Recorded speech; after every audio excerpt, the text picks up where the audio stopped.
Otro hallazgo pero que muy relevante es la constatación de la emergencia de un nuevo actor político. Un actor político que ahora vemos que son esa minoría más grande que ocupa la Asamblea Nacional. Algo que comenzó siendo una pequeña coalición que cobra cuerpo cuando manda a votar por una lista colegiada y que se proyecta con mucha fuerza a través de la televisión. Que no respaldaron una fórmula presidencial, pero cuando los contabilizamos nosotros decidimos sacarlos de libre postulación, porque ellos, aunque son libre postulación, esas candidaturas, al conformar una coalición, se presentan como una fuerza política. Eso le quería preguntar. Hace unas semanas nos invitaron a la presentación por parte del Centro Internacional de Estudios Políticos y Sociales, AIP Panamá, y con el apoyo de International IDEA, para la presentación del estudio Panamá 2024, la campaña electoral en la televisión, monitoreo de la TV abierta, que está dirigido por la doctora Raiza Uribarri, que está con nosotros amablemente aquí en el estudio. ¿Cómo está, doctora? Muchísimas gracias, muy bien. Gracias por estar aquí. De conversar contigo y muy agradecida por el espacio. Se ha venido hasta acá de la ciudad de Saber, así que se lo agradezco muchísimo. Pero es que para mí, de hecho ya lo habíamos conversado en una tertulia, este documento, porque aquí viene mucho político y expolítico. Y entonces cuando yo les comencé a mostrar, de hecho aquí estaba en la mano derecha uno de los ex candidatos presidenciales. Cuando yo le enseñé esto, casi se le caen los ojos. Porque, claro, en la campaña electoral uno no tiene esta información hasta que pasa. Pero ya después que pasa uno se da cuenta de la desproporción. Hay solo una gráfica aquí, y ahora usted me dirá de qué trató este evento, esfuerzo, donde en casi todas, el último que salía en la valoración de los tiempos de televisión es el actual presidente, pero muy abajo. Sí. Muy abajo, el último. Vamos a comenzar por el principio. El CIEPS. ¿Qué es el CIEPS y por qué se hacen estos estudios? El Centro Internacional de Estudios Políticos y Sociales es una AIP, una asociación de interés público incubada en la Secretaría Nacional de Ciencia, Tecnología e Innovación, que tiene como misión producir conocimiento en el campo de las ciencias sociales, orientada a la formulación de políticas tanto en el sector público como en el sector privado. Desde el año 2019, en el cual yo ingreso en el CIEPS, hemos estado desarrollando una línea de investigación que, como te comentaba antes, consideramos un poco yerma, un territorio yermo en Panamá, que es en investigación de la comunicación o comunicología. Y dentro de estos estudios que nosotros comenzamos a hacer en el 2019, primero haciendo diagnósticos con base en nuestra propia encuesta de ciudadanía y derechos, nos dimos cuenta pues de que hay muchos vacíos en la literatura, que nos digan cómo se comportan los medios de comunicación social en general en el país y particularmente en eventos de mucha importancia como son los eventos electorales. Entonces veníamos haciendo, una serie de estudios orientados a observar sucesos que acontecían en Panamá, en los cuales veíamos emerger fenómenos bastante preocupantes como los que la literatura engloba bajo el término de hostilidad mediática. Estos eventos que se produjeron en el año 2022, cuando se dieron aquellas protestas a lo largo y ancho de Panamá y que tuvieron el país, en vilo por más de un mes, se reprodujeron o se repitieron en el año 2023 cuando grupos de diversa índole, pero particularmente jóvenes, tomaron las calles para protestar por la suscripción de un contrato que garantizaba la extracción de minerales a cielo abierto en Panamá, ¿no? El contrato conocido como contrato minero, para resumir. En esas dos ocasiones, tanto en el 22 como en el 23, vimos que diversos grupos sociales se quejaban de cómo los medios cubrían las situaciones, ¿no?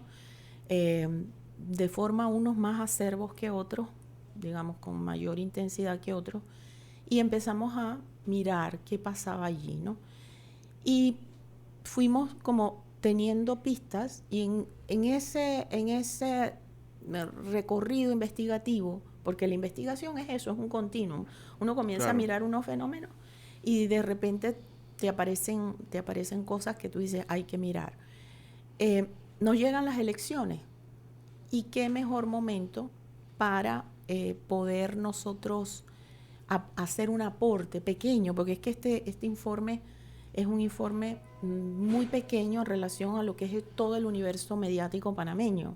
Realmente es algo muy circunscrito a la cobertura informativa de los 2 canales de televisión abierta con mayor índices de audiencia y cobertura y el canal estatal. Es apenas una aproximación a cómo se cubrió la campaña electoral. ¿Por qué nos interesaba? Porque las manifestaciones que, repito, de hostilidad venían dirigidas o estaban asidas a la idea de que no había un comportamiento plural, de que había un relevamiento de actores y de situaciones no equilibrado. Entonces dijimos, bueno, vamos a ver qué más específico que una campaña electoral, a ver cómo se comporta. ¿Cómo se mueve esto? ¿No? Cómo se mueve esto, ¿no? Sin ninguna preconcepción previa. A nosotros nos interesaba, primero, con base, y me estoy refiriendo acá a un material que traje escrito, la inexistencia de antecedentes de un trabajo similar. Es decir, en Panamá... Sí, la primera vez que yo veo algo así. En Panamá nunca se había hecho algo de esta naturaleza, nunca había habido una medición cuantitativa de los tiempos de exposición de actores políticos durante la campaña electoral. Por el otro lado, veíamos, y esto es signo de los tiempos, no es solo Panamá, son muchos otros países del orbe y bastantes de la región, donde y están en los barómetros, tanto en Reporteros Sin Fronteras como en la Sociedad Interamericana de Prensa, que nos dicen que Panamá ha venido decayendo en los índices de libertad de expresión y de prensa. Es decir, hay una situación que, por lo menos, Reporteros Sin Fronteras calificó como problemática. Y el barómetro de la CIP coloca a Panamá en un borde entre los países que ya comienzan a manifestar signos de ciertas restricciones a las libertades. Entonces, bueno, había esa conjunción a la cual se sumaba otro elemento que nos da nuestra encuesta de ciudadanía y derechos, donde preguntamos sobre la confianza institucional. Los medios, a pesar de que son percibidos por la población panameña como muy importantes, como actores con mucho poder, con mucha influencia, y son muy bien valorados por la población, la gente no confía en ellos. Unos índices de desconfianza muy altos. Actualmente. Si este es nuestro reporte del 2023, ya estamos por lanzar la encuesta de este año, la de 2025. Entonces, viendo toda esta conjunción de factores, hostilidad mediática, reducción de las libertades, falta de antecedentes. Cuando dice reducción de las libertades, no solamente se refiere al gobierno, sino a todo el ambiente. Exacto. Cuando tú dices por diversas razones o motivos, ya las libertades no solamente, porque cuando hablamos de libertad de expresión, tenemos que ver ese derecho fundamental que tenemos todas y todos, como el derecho a la comunicación. Uh-huh. El derecho a la comunicación que comporta tanto la libertad de expresarte como la libertad de buscar información y de vehiculizar, de transmitir información. Tú puedes hablar, tú puedes expresarte libremente como lo estamos haciendo acá, pero si yo no tengo como reportero, como medio de comunicación, la libertad de acceder, por ejemplo, a data pública, a información de interés público, a esos datos que están en repositorios del Estado, pero a los cuales yo no puedo acceder libremente, ya tu libertad de expresión, claro, concebida como una libertad de comunicación, que son las dos caras, expresarme por informar, está siendo limitada. Y recordemos que en Panamá hemos tenido problemas para ejercer el derecho que nos garantiza la Ley 6 de acceso a la información y transparencia. Entonces, también los juicios, por ejemplo, el que puedan llevarte a juicio por delitos de opinión. Claro, que yo podría ser llevado, yo, Guillermo Ruiz, podría ser llevado a un juicio por un diputado, pero yo no puedo llevar al diputado a juicio. Exacto. Porque él tiene un fuero que lo protege y yo no. Claro, y que ese juicio, o sea, por ejemplo, el sistema de justicia, el órgano judicial, eh, mm, admite todo, admite todo. Y cuando lo admite ya lesiona tu derecho. Ya. Ya ahí, ya cuando te admiten una causa, ya tú te sientes desprotegido y vulnerable. Bueno, hoy hay varios periodistas con bienes cautelados y secuestrados por orden judicial. Exacto. Entonces, esas son las cosas que el informe de la CIP señala. Que el Código Penal establece este tipo de delitos, y cuando son de causa civil no tienen topes en los montos. Es decir, te pueden demandar por millones de dólares. Entonces, como un periodista, un reportero o un medio pequeño, o cualquier medio, porque ahorita no podemos hablar de medios enormes porque están todos muy debilitados. Bueno, como le pasó a una periodista, ¿no? Que hizo una entrevista y el entrevistado hizo una denuncia que se sintió afectado a una tercera persona, y esa tercera persona demandó al entrevistado y al entrevistador y al canal de televisión. Claro, al proveedor. Entonces, ¿qué libertad a partir de ahí? Bueno, finalmente se desistió, pero fueron 2 años que estuvo la persona subiendo y bajando escaleras, pagando abogados. ¿Quién quiere meterse en un problema como ese? Exacto. Entonces, bueno, eso lesiona el derecho desde la raíz, porque te impone de alguna manera la autocensura. Tú dices, de esto no se habla, de esto mejor me callo, mejor yo no exploro esto porque puedo ser sometida a algún tipo de presión judicial. Entonces, bueno, vimos todo esto y dijimos, vamos a ver cómo se comporta al menos el ecosistema de televisión, que nuestra encuesta de ciudadanía y derecho nos dice que es el medio que prefieren las personas en Panamá para informarse sobre los asuntos del país. La televisión. La televisión. Específicamente estas televisoras. Esas televisoras. Eso es lo que le iba a preguntar. ¿Hay mucha distancia entre estas televisoras y el resto? Bueno. Porque hay un montón chiquitas, ¿no? Allí lo que te diría es que se nos dificultó, y esa es parte de los problemas que tenemos como investigadores en el campo de la comunicación, en obtener datos. ¿Cómo decidimos nosotros por qué decidimos nosotros estas 2 televisoras? Primero, porque la única investigación previa, similar, más no con el alcance, digamos, temporal que lo hicimos nosotros, que tuvimos los 90 días de la campaña monitoreando, es la que hizo la periodista Clarines Luna sobre noticieros de televisión en el año 2013, 2013, y fue su tesis de maestría en la Universidad Nacional Autónoma de México. Uh-huh. Allí ella nos da digamos, un racional, una justificación de por qué esos canales, porque ella estudió los mismos canales. Y es porque existe una tradición histórica en Panamá de que son los canales punteros.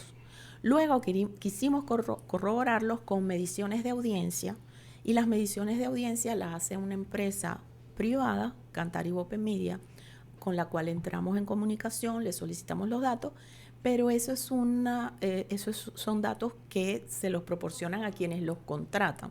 No cualquier persona puede tener acceso a ellos. Entonces pudimos, a través de los tarifarios de ambos canales, más o menos sacar las cuentas y ver, bueno, si las personas que colocan aviso en estos canales, porque si cuestan tanto y tanto, bueno, vimos cuáles son los horarios preferidos. Para tener una base científica validable. Tuvimos que triangular muchas fuentes. Hay otro tipo de... Que la escucho y me quedo pensando, quienes tienen que transmitir información con transparencia a la población, les es difícil conseguir información transparente. Ese es uno de los temas. Qué curioso, ¿no? Eso es uno de los temas, ¿no? Que la y pone el acento en algo que se debate actualmente, y es la preeminencia o el valor del periodismo, ¿no?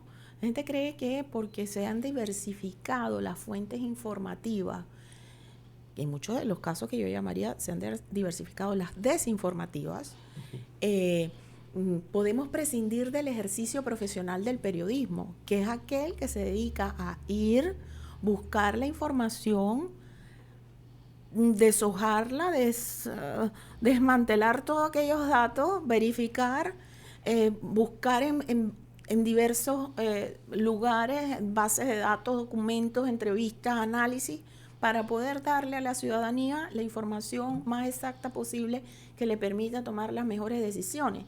Entonces, cuando tú no tienes acceso a esa diversidad de fuentes, la información que estás brindando es una información recortada. Claro, y hasta sesgada. Pudiese ser hasta sesgada, pero bien recortada. Doctora, estamos conversando con la doctora Raiza Uribarri. Ella nos está presentando el estudio del Centro Internacional de Estudios Políticos y Sectoriales y Sociales. Siempre lo digo mal. Panamá 2024, la campaña electoral en la televisión, monitoreo de la TV abierta. Yo siempre me confundo con CIEPS porque yo soy becario FAES y entonces siempre estoy con ese. Este estudio tiene que ver con las dos, o por lo menos lo que nosotros vamos a llamar los dos principales, no noticieros, sino las dos principales fuentes noticiosas de televisión. Porque ustedes vieron el noticiero de la tarde, del mediodía, no, el noticiero de la mañana y el noticiero de la noche. Fue así, ¿no? Sí. De cada canal. La muestra que escogimos fue los noticieros, tanto matutinos como estelares, claro, de los dos canales comerciales y del canal del Estado, de SER TV. Los monitoreamos de lunes a viernes. ¿En qué periodo? Desde el lunes 5 de febrero, la campaña comenzó el 3 de febrero, pero fue sábado. Ajá. Entonces nosotros comenzamos el lunes siguiente porque decidimos monitorear de lunes a viernes. Claro. No monitoreamos fines de semana, donde los canales tenían profusa información noticiosa sobre el proceso electoral, y no monitoreamos el del mediodía, porque durante las horas del mediodía usualmente teníamos hicimos, digamos, un pequeño piloto los meses anteriores. ¿Y qué nos decía? Que el noticiero del mediodía se repetían algo de la mañana o avances que se desarrollaban. Es como un refrito de ambos noticieros. Y en la y se adelantaba lo que posteriormente se cubría con mayor amplitud y profundidad en el estelar. Entonces, esos eran los noticieros que marcaban como la agenda. El matutino y el estelar. Y el periodo fueron toda la campaña electoral. Incluimos el mes de mayo, solamente tuvo 2 días, el 1 y el 2 de mayo. El 3, que fue día viernes, ya no había, digamos, estaba vetada. Claro. La información, la propaganda. Era el día de el famoso día de reflexión. Exacto. No podías hacer propaganda, pero el Código Electoral panameño distingue muy bien lo que es información de propaganda. Claro. Propaganda es lo pagado, y obviamente en los noticieros no hay información pagada. En los noticieros hay cobertura informativa. Claro. Entonces, ¿qué pasó?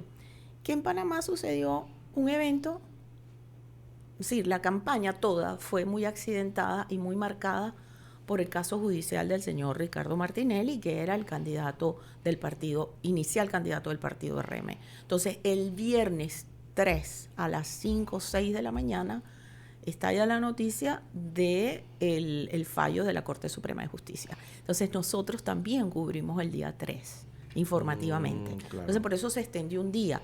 Mayo fueron 3 días, pero el resto fue toda la campaña, prácticamente toda. Para establecer, porque ahora vamos a hablar de los números y los cuadros, eso que son un montón, que no sé si nos va a dar tanto tiempo, pero para establecer un marco, para irme a la pausa y volver con eso, ¿por qué no se hizo con la radio o con otros medios o con internet, por ejemplo? Porque no teníamos recursos. Claro. ¿O lo hubieran querido hacer con...? Yo hubiera querido tener un equipo multidisciplinar en el cual pudiéramos abordar los diferentes tipos de medios y de otras fórmulas. Pero sí pudieron medir cuál medio, o sea, cuál tipo de medio era el que o daba la tendencia en Panamá.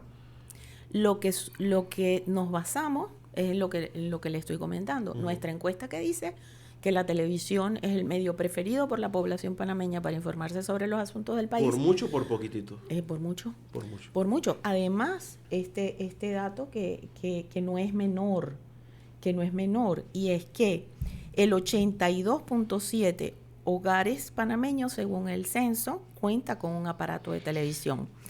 Y, perdón que te interrumpa, apenas un 56% de ellos tiene televisión por cable. Es decir, que la televisión abierta es la reina. Es la reina, sí. Yo le quería hacer una pregunta, porque en Panamá, a diferencia de, creo que casi cualquier país, incluso, es que me acuerdo de Costa Rica y tengo como 5 noticieros en la cabeza. Ni hablar de República Dominicana, que eso es una variedad de... En la mañana todo el mundo habla en varias televisiones. En Panamá, o uno ve TVN o uno ve Telemetro. Y mi pregunta es, eso es, sabiendo el poder que usted me acaba de describir, que tienen esos dos canales de televisión en cuanto a el tema noticioso, qué tan bueno, qué tan malo es para una sociedad con las características de esta, que se tiende a politizar. Eso es relativo, Guillermo. No siempre un ecosistema de... Lo ideal es que haya un ecosistema de medios diverso, ¿no? Desde el punto de vista del pluralismo. Lo que pasa es que el pluralismo tú lo puedes ver desde dos ópticas. El pluralismo estructural, que es el que tiene que ver con la diversidad de la propiedad de los medios, y la propiedad del medio marca, digamos, unos límites y unos horizontes, pero también a lo interno, lo que se conoce como pluralismo interno, y es lo que a mí, en lo personal, me interesa mucho más, que es el uso que haga cada medio de sus recursos informativos. Claro. Estoy diciendo, puede haber un ecosistema muy concentrado en la propiedad, pero muy diverso en los contenidos. ¿Ves? Y hay esquemas muy interesantes a nivel global. Ahora, que nosotros podamos hacer un trabajo mayor que ahonde en este tema es la aspiración que tenemos en el CIEPS. Pero repito, nuestros recursos fueron muy escasos. Esto fue un proyecto que surgió, mira, busca aquí, busca allá, monitor por acá, un especialista de datos por un tiempo. No te quiero contar mi dedicación, que fueron más de 8 horas diarias. Y sí, porque tú monitoreas de lunes a viernes, pero los sábados y los domingos tenías que estar igual o no dormir porque estaba pasando tal cosa, porque qué pasó con esto. O sea, es duro, y el costo mayor es el personal, el profesional formado para la observación. El profesional formado para la observación, que es un pilar, pero al lado, y esa es la ventaja que tuvimos en el CIEPS, y por eso yo valoro tanto el poder hacer este trabajo con mis colegas, y es el cuerpo de politólogos que hay allá. Está Harry Brown, está Sergio García, está Claire Nevache. O sea, tenemos un cuerpo de politólogos que nos brinda contexto, nos brinda... Porque ese es un problema en Panamá. Una de las cosas que nos llamó muchísimo la atención, y están allí en las reflexiones finales, es que es un sistema electoral muy, muy complicado. Porque, por ejemplo, nos tocaba medir una persona candidata, y esa persona optaba a diversos cargos. Cuando esa persona estaba frente a la pantalla, estaba la persona candidata a la presidencia, a una alcaldía o a una curul de la Asamblea Nacional. ¿Cómo computaba yo eso? Sí, espantoso, porque y si mezclaba los temas en su discurso, era peor. Era peor. Entonces tiene sus bemoles. ¿Qué pasó? Claro que nos pasó. Por otro lado, tenías una persona que empezó a correr como representante de una fracción, de una coalición, y terminó corriendo con otro. Entonces, ¿cuándo la computo? ¿Dónde? Eso nos pasó en San Francisco. Entonces ahí tiene sus detalles. Entonces tienes que tener tienes que hacer una inversión en un personal con un ojo muy entrenado desde el punto de vista del monitoreo, que hace muchísima falta poder tener a alguien allí frente a una pantalla captando, pero que a la vez sea capaz de ubicar esa pantalla, esa persona que está ahí, en un momento político y saber de dónde viene. O sea, a veces a mí me sorprendía ver una persona hablando en calidad de independiente, pero yo tocaba la puerta y le decía, Harry, No, mira, esa persona había pero ¿cómo está ahí en calidad de qué? O sea, es complicado. Sí. El sistema político panameño Sí, porque electoral permite a exmiembros de partido, recién salidos del partido, declararse independientes. o por lo menos el caso que tuvimos de un candidato por libre postulación. Teníamos un candidato por libre postulación que no renunció a su membresía partidista. Cierto. Y además asumió la representación de un partido pequeño de reciente formación de tipo religioso. Entonces, decimos, ¿cómo hacemos acá? Es complicado, no creas que fue un trabajo fácil. Sí, es muy extraño. Lo más cierto que te puedo decir es que el trabajo sencillo no fue. Bueno, no se vayan porque ahora vamos a hablar de los números. Uh-huh. Está con nosotros la doctora Raiza Uribarri presentando la encuesta. Es un proyecto importante. Es un monitoreo. Es un monitoreo. La campaña electoral en la televisión, monitoreo de la TV abierta, Panamá 2024, sobre las elecciones del año 2024. Así que, don Reich, si le parece, don Reich, ahí está. Vamos a la pausa y regresamos de inmediato. Esta es La Mañana en Compo Radio. La campaña electoral en la televisión, monitoreo de la TV abierta, Panamá 2024, dirigido por la doctora Raiza Uribarri, y para ser justos, los asistentes de investigación Verónica Gutiérrez y Rubén Poveda. El Centro Internacional de Estudios Políticos y Sociales hizo este primer monitoreo de medios y, como le decíamos antes, pues se utilizó como barómetro o como objeto de estudio los noticieros de los noticieros de las canales de televisión Telemetro, TVN y CERTV. ¿Y qué le dio como resultado? Mira, si quieres pasamos directamente a los resultados globales. Sí, vamos a los globales porque no nos da tiempo de hacer una cosa tan... Y después, si tienes tan particular, ¿no? alguna pregunta, por favor, más específica, ¿no? Lo primero es que la campaña estuvo marcada por un proceso judicial. Es decir, la inhabilitación del inicial candidato del partido de RM y de las alianzas para salvar a Panamá fue lo que marcó la campaña. Es decir, de eso se habló mucho durante toda la campaña. Fue un tema de campaña, ¿no? Y por supuesto, el fallo de la Corte del 3 de mayo, es decir, 2 días antes de la elección, que hace, digamos, constitucional y legal y legítima la candidatura del señor José Raúl Mulino, actual presidente de la República, fue un pico noticioso tremendo. Entonces, lo primero es que este hecho determina 2 cosas. Determina la ausencia, que tú me lo mostrabas ahorita iniciando la conversación en los gráficos, la ausencia del actual presidente de la República dentro de la cobertura noticiosa. Es el último, pero por mucho, no sí, por poquito, por mucho. Es quien menos, es el menos cubierto de toda la campaña. Es quien menos aparece en los espacios informativos. Ahora bien, nosotros como monitores no podemos elucubrar el por qué no está, porque ciertamente si tú no veías los noticieros, pero veías los espacios pagados de propaganda, había mucha propaganda. Sí, claro. Había mucho acto de campaña, pero había muy poca presencia, mínima, casi el mínimo, en los noticieros. Pero es que hubo una indefinición enorme sobre su candidatura. No participó en los debates, aunque podía hacerlo. Claro. Entonces, su presencia fue mínima en la pantalla. Él y la candidata Zulay Rodríguez fueron los menos cubiertos informativamente por los canales de televisión. Entonces, eso es, primero, la ausencia. Esa circunstancia judicial marca la ausencia, pero a la vez marca la presencia. Marca la presencia desde el día 1, desde el que el señor Martinelli busca refugio en la Embajada de Nicaragua.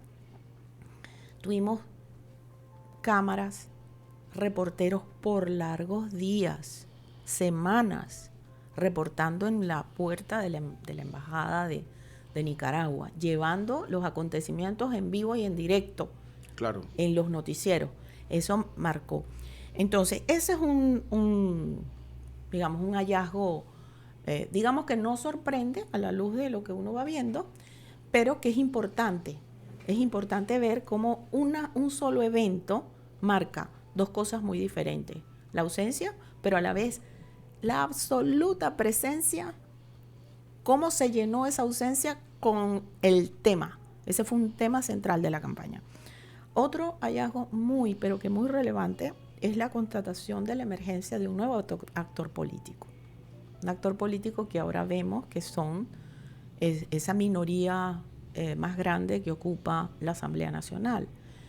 Algo que comenzó siendo una pequeña coalición que cobra cuerpo cuando manda a votar por una lista colegiada y que se proyecta con mucha fuerza a través de la televisión, que no respaldaron una fórmula presidencial, pero cuando los contabilizamos nosotros decidimos sacarlos de libre postulación, porque ellos, aunque son libre postulación, esas candidaturas, al conformar una coalición, se presentan como una fuerza política. Eso le quería preguntar.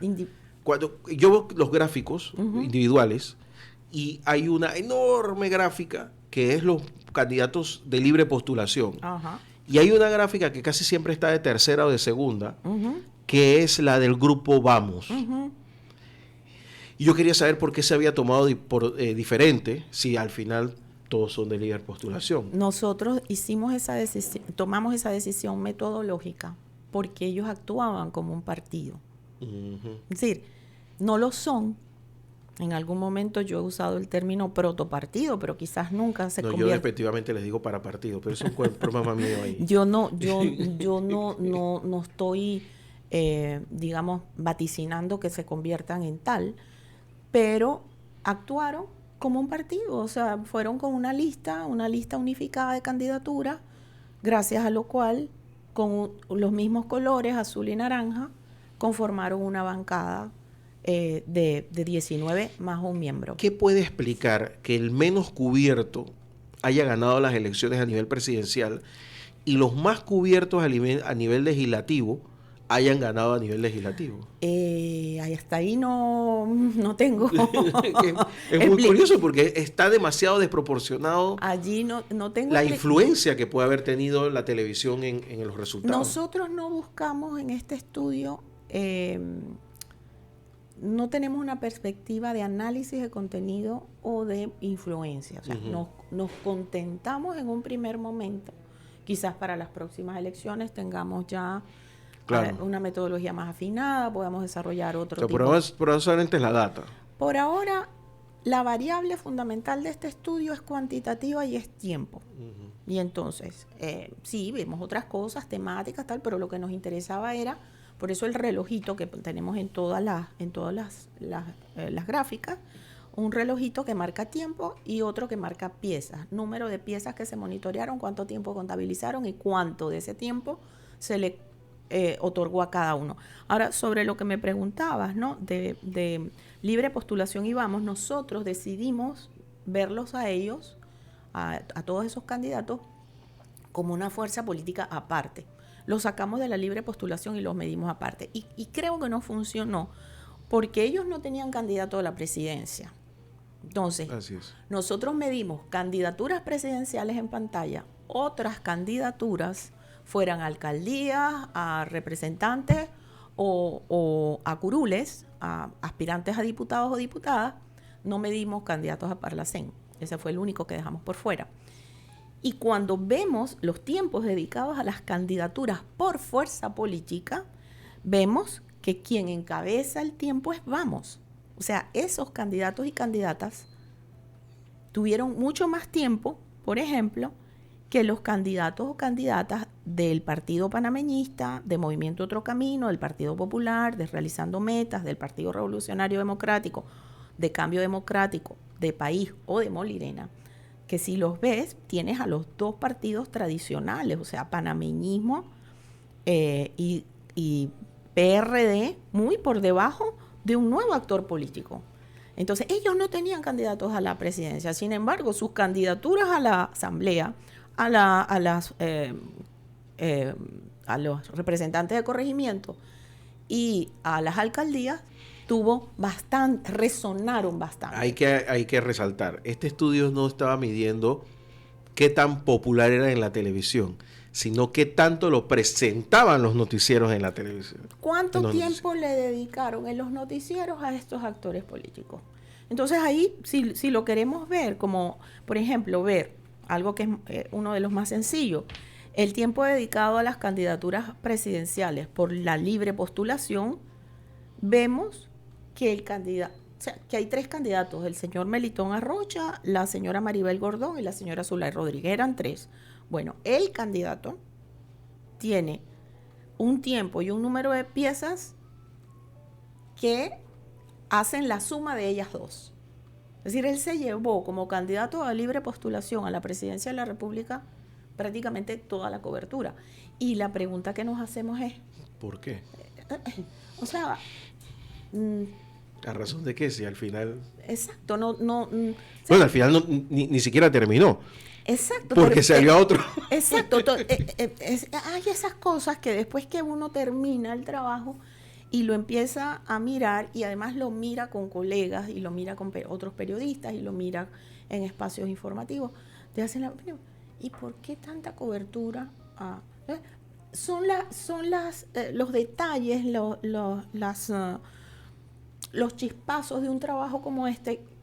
Tú pones el ojo, bueno, quien finalmente ganó la elección estaba de último. Alguien me hizo este comentario, por eso lo traigo acá.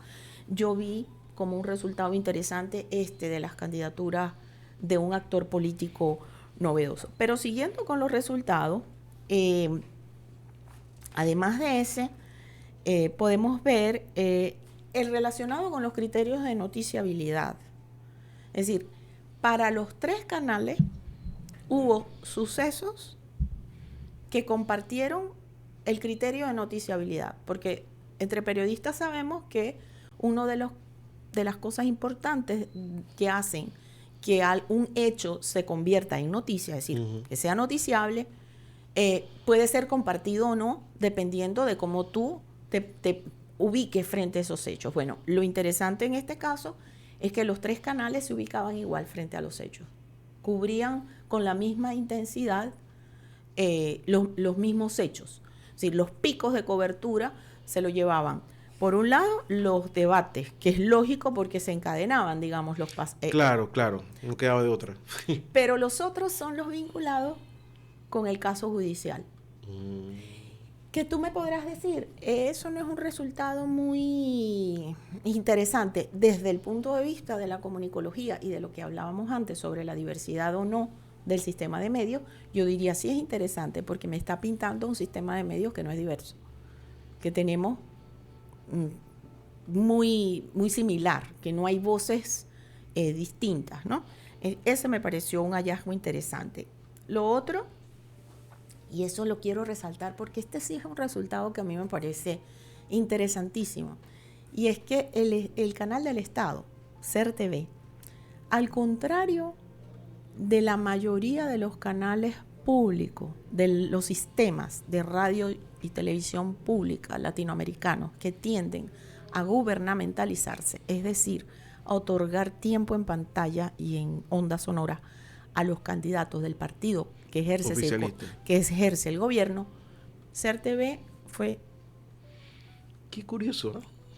Y totalmente apegado al librito. Y eso a mí me da un gusto. Muy ecuánime. A mí me da mucho gusto decirlo cada vez que me preguntan. Digo, para mí un hallazgo importantísimo es porque es posible entonces que haya un canal que no se gubernamentalice. Ahora, algunas personas capciosamente debaten y me dicen, ay, pero es que ¿quién ve SER TV? O sea, ¿qué iba a ser la diferencia en que el candidato del gobierno estuviera allí las 24 horas? Igual ese canal no lo ve nadie. Puede que sí, puede que no, pero en todo caso es un gran hallazgo. Primero, de que no lo hicieron, que se apegaron a lo que debe ser el canal de todos los panameños y las panameñas y que debe cubrir con ecuanimidad y equilibrio a todos, porque ese es el deber del bien público, del servicio público. Eso por un lado. Y por el otro, porque cuando tú ves los otros actores, porque no solamente cubrimos actores políticos en contienda, también otros actores como por ejemplo los magistrados del Tribunal Electoral, los observadores electorales, la Junta Nacional de Escrutinio. Claro, todo lo que involucra una elección. Nos damos cuenta de que ahí hay un enorme espacio que pueden utilizar actores estatales para dar mensajes de civismo, de comportamiento, para desarrollar, digamos, información estratégica y útil en salvaguarda del mismo proceso electoral y que no se está haciendo. Yo no sé, ese mito en Panamá de que nadie ve el canal del Estado, yo no tengo un poco en duda. Porque al final, yo creo que se lo explicaba antes de que entráramos, aquí, lamentablemente, el estudio de televisión lo hacen los que pagan, o sea, el que paga, le paga a la empresa para que le estudie a sí mismo y viendo cómo funciona, lamentablemente, a muchas personas, que lo vemos en YouTube, se lo enseña ahí, cómo hay gente en entrevistados, porque si fuera el medio, uno dice, bueno, el medio quiere buscar rating, pero entrevistados que se falsean sus entrevistas en YouTube para hacer ver que más gente los escucha. Y nosotros nos hemos dado cuenta con diferentes herramientas que tienen seguidores en Bielorrusia, en Rusia, a ver que les vaya bien con el español a cada panameño, ¿no? pero y a gente afuera me pregunta, bueno, ¿y cuántas personas escuchan Radio Ancón? Yo digo, no tengo idea, porque la televisión no quiere que sepan. ¿Cómo así? Porque al final, las encuestas que hace la empresa, que supuestamente ve la radio, que son cada 2 años, si es que cuando las hacen, las paga en realidad la televisión. Es que eso es lo que pasa realmente aquí. No hay una organización que uno diga, o una organización permanente, como hay en otros lugares, ¿no? En Colombia hay una, creo que en España hay otra, que está un poco politizada últimamente, pero no hay una organización que uno diga, como es el CIEPS, como yo digo, esto, que es lo que yo decía, esto está hecho por gente, por científicos, por gente con credibilidad. Gracias. Y yo puedo, sin ningún problema decirle a los que nos escuchan, estamos frente a un estudio bien hecho, porque no tiene una intención política o una intención comercial. Y yo me temo que en el caso de la medición de radio sí es una intención comercial. ¿Por qué? Bueno, porque es una intención que tiene que ver con temas comerciales, o sea, con ingresos y no. Entonces es difícil, entonces no hay algo que uno pueda decir, eso es válido. Yo puedo fiar de esos números. Sí, y quizás por eso sea tan difícil que a la academia le lleguen suficientes emolumentos, suficiente dinero, precisamente para que lo haga de una manera independiente y totalmente transparente. Claro, lo que sí quiero destacar es que nosotros, justamente porque intentamos hacer un trabajo riguroso y creemos que logramos, sí, salvo esas dificultades que te he dicho para medir personas que estaban optando a diferentes cargos, personas que cambiaron en el transcurso de la campaña. La escogencia de estos 2 canales viene dada por triangulación de fuentes. Es decir, yo no como investigadora, como comunicóloga, no puedo poner en cuestión que realmente sean los medios que más se ven. Porque además nuestra encuesta, ahorita estamos en 2 encuestas paralelas, y aprovecho para decirte que vamos a tener resultados en el transcurso del año. Está pendiente. En el transcurso del año. Sí nos dice que en Panamá, al contrario de otros países, creo que en Ecuador también es así, la televisión sigue siendo el canal preferido. Y como te digo, nos dice el censo, más del 80% de las personas tienen un aparato de televisión, y de ese porcentaje apenas un 50 y algo por ciento tiene televisión pagada, es decir, por cable. Es decir, que la televisión que ve el panameño es abierta. Nosotros hicimos una investigación de tipo cualitativo con mi colega John Subinas, terminando la pandemia a principios del 2021, donde recorrimos Panamá desde Bocas del Toro hasta Darién, en alianza con Infoplazas. Ellos nos prestaron el servicio, el apoyo. Un saludo a don Luis Cisneros, que sí, por ahí nos visita de vez en cuando. Sí, Luis, le agradeceremos siempre ese apoyo que nos da en nuestro trabajo, porque hay que ver lo que son 420 Infoplazas, que son puntos de recogida de información en toda Panamá. Entonces, ellos nos ayudaron a hacer grupos focales en varios centros que ellos tienen, en zonas muy apartadas, que es muy difícil llegar.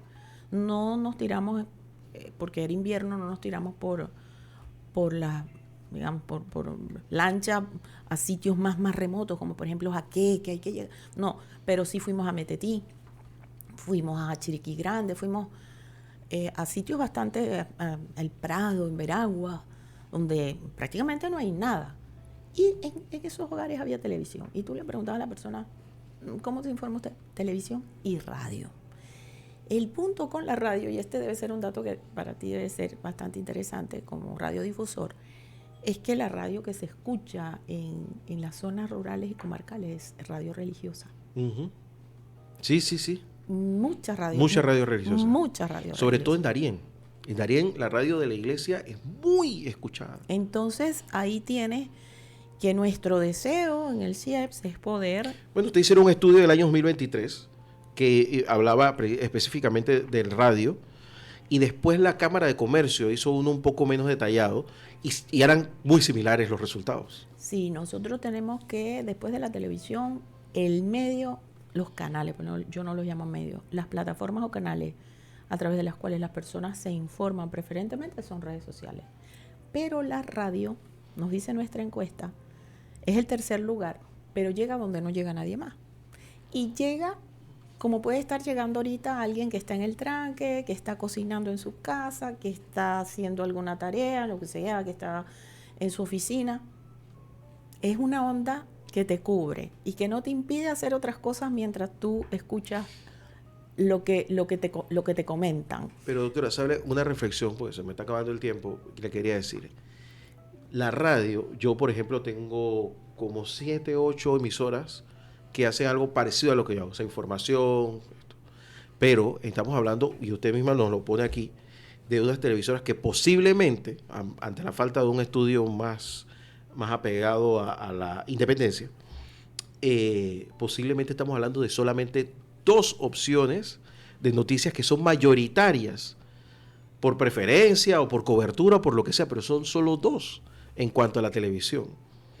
O sea que la diversidad abajo, tanto en redes sociales como en radio, garantiza un poco más el apego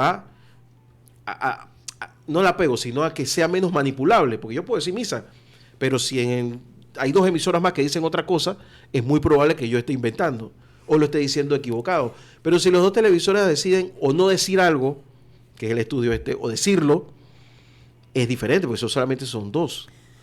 Sí, yo entiendo lo que tú me planteas. A pesar de que hay otros canales que también con noticias tienen una cuota de mercado que aparentemente es muy, muy pequeña. Sí, ahí tú estás planteando una problemática que es esencial para la teoría democrática de la prensa, que es la diversidad y el pluralismo. Uh-huh. Entonces, por lo que te digo, yo prefiero enmarcar mis análisis, mis estudios dentro de la pluralidad interna, es decir, los contenidos, porque tú puedes tener un mercado concentrado, pero en diversidad de contenidos. Ahora, creo que lo que tú estás planteando me lleva a que abordemos algo que me parece fundamental, y es el pacto con las audiencias. Antes, cuando tú tenías apenas un medio como la radio o televisión para informarte de lo que pasaba, tú eras una audiencia cautiva, tú no tenías cómo buscar otra información. Ahora, desde la llegada de la plataforma digital, donde pequeños, diría Castel, autocomunicadores de masas, válidos de su calidad de influencer, esto que conocemos como influencer, alguien que pueda reunir a una audiencia en torno suyo con una cierta credibilidad, uh-huh, entra a competir directamente con estos grandes medios.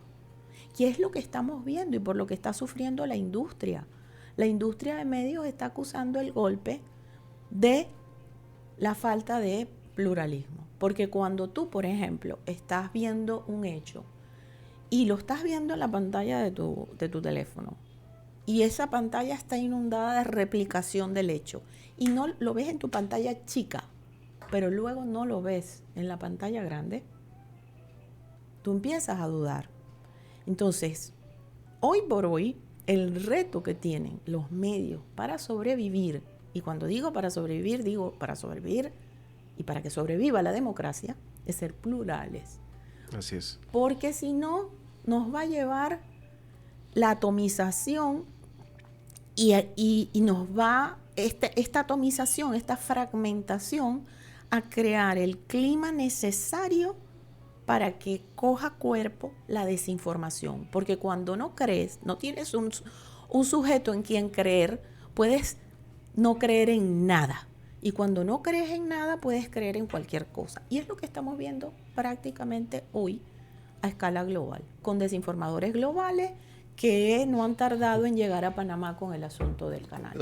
Ni me hable de eso, que hemos hablado todo el día de hoy de eso.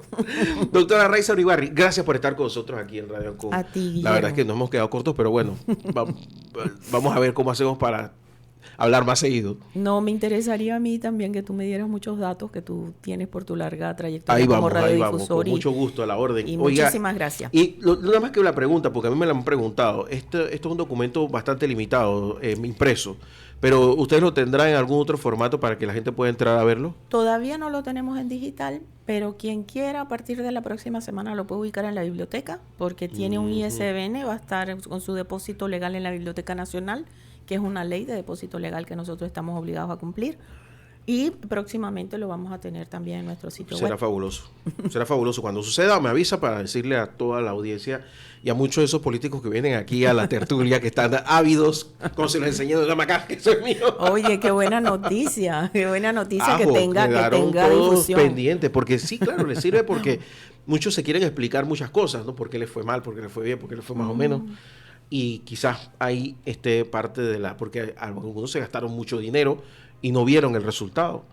Y a no quien nos por qué. inviten, con mucho gusto, le podemos ampliar detalles del informe y tenemos el informe también disponible en impreso en nuestras oficinas para quien lo desee. La doctora Raiza Uribarri es investigadora del Centro Internacional de Estudios Políticos y Sociales, CIEPS, que está en la Ciudad del Saber, que dirige el doctor Manuel Alcántara. Seguramente. Así que le agradezco mucho, doctora. A ti, Guillermo. Bueno, nos vamos, don DJ Reich. Finalmente llegamos al viernes y a la última hora de la mañana Ancon.